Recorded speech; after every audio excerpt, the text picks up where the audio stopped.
ನೋಡಿ ಕಂಬ್ಯಾಕ್ ಹೆಂಗಿದೆ, ಹೊಡೆತಗಳು ಹೆಂಗಿದೆ ವಿನ್ನು ನೋಡೋಕ್ಕೆ ಖುಷಿ. ಸ್ಟೇಡಿಯಮಲ್ಲಿ ನೋಡಿರೋ ಎಂಜಾಯ್ ಮಾಡಿರೋ ಆ ಥ್ರಿಲ್ಲೇ ಬೇರೆ ಇರುತ್ತೆ.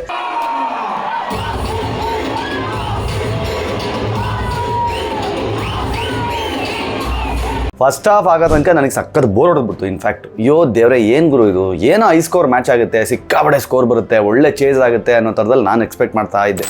ಆಮೇಲೆ ಶುರು ಆಯಿತು ಸ್ಟೇಡಿಯಮಲ್ಲಿ ಅಯ್ಯೋ ಏನೋ ಅಟ್ಟಾಡ್ಸ್ಕೊಂಡು ಹೊಡೆಯೋದು ಅಂತಾರಲ್ಲ, ಆ ರೇಂಜಲ್ಲಿ ಆಡೋಕ್ಕೆ ಶುರು ಮಾಡಿದ್ರು RCB ಟೀಮ್ ಅವರು. ಪ್ಲೇ ಆಫ್ಗೆ ಹೋಗೋ ಕನಸುಗಳು ಆಲ್ರೆಡಿ ನೂರು ಆಗಿದೆ ಅನ್ನೋ ಸಂದರ್ಭದಲ್ಲಿ ಇದ್ದೀವಿ. ಇನ್ಫ್ಯಾಕ್ಟ್ ಇವಾಗ ಏನಪ್ಪ ಅಂತಂದ್ರೆ ಲೆಕ್ಕಾಚಾರ ಸ್ಟಾರ್ಟ್ ಆಗಿದೆ, ಇವ್ರು ಹಂಗಾದ್ರೆ ಅವ್ರು ಹಿಂಗಾದ್ರೆ ಅನ್ನೋ ಲೆಕ್ಕಾಚಾರ ಸ್ವಲ್ಪ ಸ್ಟ್ರಾಂಗ್ ಆಗಿದೆ. ಫ್ಯಾನ್ಸ್ ಮೈಂಡಲ್ಲಿ ಮತ್ತೆ ಚಿಗುರು ಹೊಡಿತಾ ಇದೆ. ಇವಾಗ ಏನಾದರೂ ಆಗ್ಬೋದಾ, ಏನಾದರೂ ಮ್ಯಾಜಿಕ್ ಆಗ್ಬೋದಾ, ಏನಿನ್ನೊಂದು 3 ಸ್ಥಾನ ತಾನೇ ಇನ್ನು ಎಗರ್ಕೊಂಡು ಬಂದ್ಬಿಟ್ರೆ ಆಗೋಯ್ತು, ಉಳಿದಿದ್ದ ಮ್ಯಾಚ್ ನಾವಷ್ಟು ಗೆಲ್ಲಬೇಕು, ಅವ್ರು ಇದನ್ನು ಸೋಲ್ಬೇಕು, ಇವ್ರು ಅದನ್ನು ಸೋಲ್ಬೇಕು ಅನ್ನೋ ಫುಲ್ ಕ್ಯಾಲ್ಕುಲೇಷನ್ ಅಲ್ಲಿ ಇದ್ದೀವಿ ನಾವೀಗ. ಒಂದು ಹಂತಕ್ಕೆ 13-14 ಬಂದಾಗ ಹೋಗಿರಲ್ಲ, ಆಲ್ಔಟ್ ಆಗೋ ಸಾಧ್ಯತೆಗಳಿದೆ ಅನ್ನೋ ಥರ ತಲೆಗೆ ಬಂದ್ಬಿಡುತ್ತೆ. ಯಾಕಂದ್ರೆ ವಿಕೆಟ್ ಒಂದ್ ಎಂಡಲ್ಲಿ ಬೀಳ್ತಾನೆ ಇದೆ, ಪಟ